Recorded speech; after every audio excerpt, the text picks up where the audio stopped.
ఇదేంటి మామూలుగా నా గదిలో మందు స్మెల్ కదా వస్తుంది, ఇదేదో కొత్తగా ఉందే.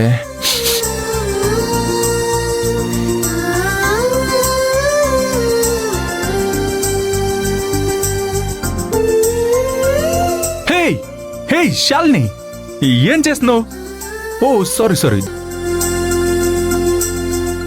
ఏంటి సెటప్ అంతా ఇక్కడ పెట్టావు? తను మా అమ్మ మా ఊళ్ళమ్మ తల్లి సార్. Yeah I know. మా ఇంట్లో కూడా ఈ అమ్మవారి గురించే చెప్తూ ఉంటారు. అవును సార్, మీ కులదైవం కూడా మా ఊళ్ళమ్మ తల్లి. అందుకే కదా అమ్మవారికి మొక్కడానికి ఊరొచ్చారు. యా అవును, అదంతా ఓకే, బట్ ఇక్కడ ఇదంతా ఎందుకు? నేనెక్కడికెళ్ళినా నాకంటూ ఉన్న ఒకే ఒక్క తోడు మా ఊళ్ళమ్మ తల్లి మాత్రమే సార్. ఓ ఆమె కూడా లేదంటే ఇంకా ఎవరితో సార్ నేను మాట్లాడేది? హే వై నాతో మాట్లాడవా? కమాన్, నాతో మాట్లాడు. ఈ ప్రపంచంలో ఉన్న దేని గురించైనా నాతో మాట్లాడొచ్చు. Anything in this world. Come on, చెప్పు.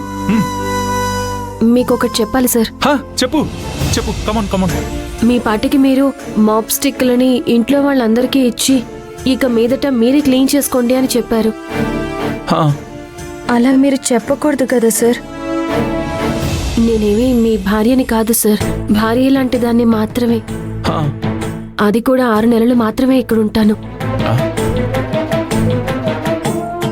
ఎవరినో ఏడిపించడానికి మీరిలా చేస్తూ ఉంటే చివరికి నాకే సార్ ప్రాబ్లం అయ్యేది. ప్రాబ్లమా? ఎవరు ప్రాబ్లం చేస్తారు? చెప్పు నాతో చెప్పు. రైట్ నౌ నీకెవరితో ప్రాబ్లం ఉంది చెప్పు. మీరే ప్రాబ్లం చేస్తున్నారు సార్. హే